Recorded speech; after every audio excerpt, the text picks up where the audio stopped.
श्री शिवाय नमस्तुभ्यम। हर हर महादेव। स्वागत है आप सभी का हमारे चैनल पर। आज के इस वीडियो में हम बात करने वाले हैं आश्विन मास के शुक्ल पक्ष के प्रदोष व्रत के बारे में। प्रदोष का व्रत किस दिन रखा जाएगा, प्रदोष काल पूजा का शुभ मुहूर्त क्या होगा, इसके साथ ही इस दिन राहु काल का समय क्या होगा, सभी के बारे में आज के इस वीडियो में हम बात करने वाले हैं। तो वीडियो को अंत तक अवश्य देख लीजिए और अगर वीडियो पसंद आता है तो वीडियो को लाइक करके शेयर भी करिए। साथ ही साथ इसी प्रकार की जानकारियां प्राप्त करने के लिए और प्रदोष व्रत कथाएं सुनने के लिए चैनल को सब्सक्राइब करके बेल आइकन पर क्लिक भी अवश्य कर लीजिए। तो आइए शुरू करते हैं आज का वीडियो।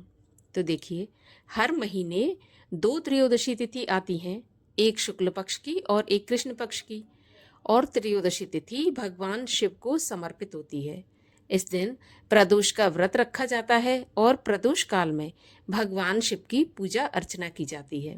ऐसा माना जाता है कि यदि भक्त शाम को प्रदोष काल में भगवान शिव की पूजा करते हैं तो सभी मनोकामनाएं बहुत ही शीघ्र पूरी होती हैं, क्योंकि प्रदोष काल और प्रदोष का व्रत भगवान शिव को अत्यंत प्रिय है।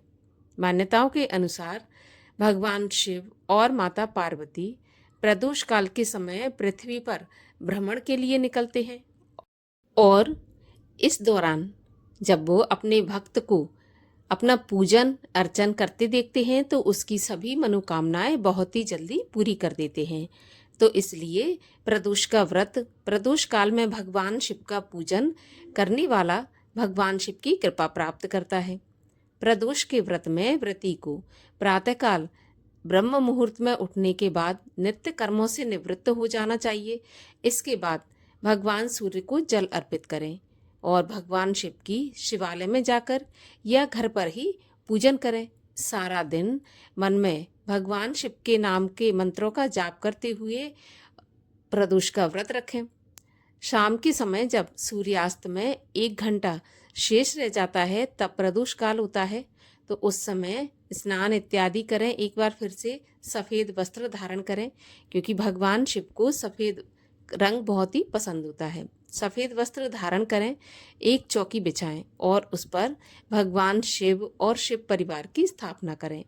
इसके बाद भगवान शिव की प्रिय वस्तुएं जैसे कि बेलपत्र, धतूरा, जनेऊ, चंदन, अक्षत इत्यादि से भगवान शिव का पूजन करें। गणेश जी का पूजन करें और गणेश जी की प्रिय वस्तुएं दूर्वा, मोदक इत्यादि अर्पित करें। साथ ही माता पार्वती की भी पूजा करें और सुहाग की सामग्री चुनरी माता पार्वती को अर्पित करें। इस प्रकार पूजा करने के बाद प्रदोष के व्रत की कथा सुनें। प्रदोष का व्रत अलग अलग दिन के हिसाब से अलग अलग होता है। अलग अलग दिन की कथा भी अलग होती है और फल भी अलग प्राप्त होता है। तो जैसे कि सोम प्रदोष है तो सोम प्रदोष की कथा सुने।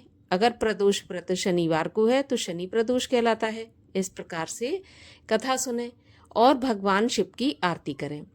आप चाहें तो शिव चालीसा, शिव तांडव स्तोत्र और इसके अलावा भी आप जो भी भगवान शिव का मंत्र पाठ पूजा करना चाहते हैं वो कर सकते हैं और इसके बाद फिर अपने व्रत का पारण करें। भगवान को भोग में खीर का प्रसाद लगाएं। चावल की खीर भगवान भोलेनाथ को अत्यंत प्रिय है, तो चावल की खीर का भोग लगाएं। ध्यान रखें कि प्रदोष के व्रत में कभी भी नमक का सेवन नहीं किया जाता, चाहे वो किसी भी प्रकार का नमक हो। प्रदोष व्रत में नहीं खाना चाहिए, तो नमक का सेवन बिल्कुल भी ना करें।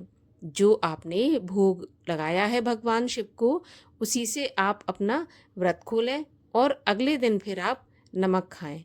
तो इस प्रकार से प्रदोष के व्रत का पालन करें।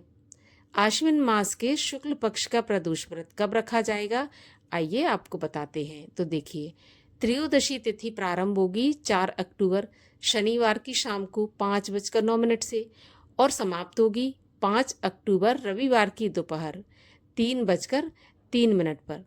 अब प्रदोष का व्रत उस दिन रखा जाता है जिस दिन प्रदोष काल में त्रयोदशी तिथि व्याप्त रहती है। तो प्रदोष काल व्यापनी त्रयोदशी तिथि हमें 4 अक्टूबर को प्राप्त हो रही है, तो प्रदोष का व्रत 4 अक्टूबर शनिवार को रखा जाएगा।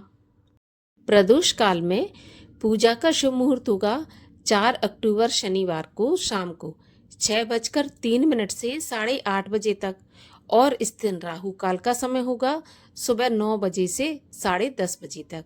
और राहु काल का समय अशुभ समय कहलाता है, तो इस समय पर कोई भी शुभ काम या नया काम प्रारंभ नहीं करें, क्योंकि इस समय पर किया हुआ कोई भी काम शुभ फलदायी नहीं होता। तो आशा करती हूँ कि वीडियो आपके लिए उपयोगी होगा। अगर वीडियो आपके लिए उपयोगी हो और पसंद आए तो लाइक करके शेयर करिए और चैनल को सब्सक्राइब करिए।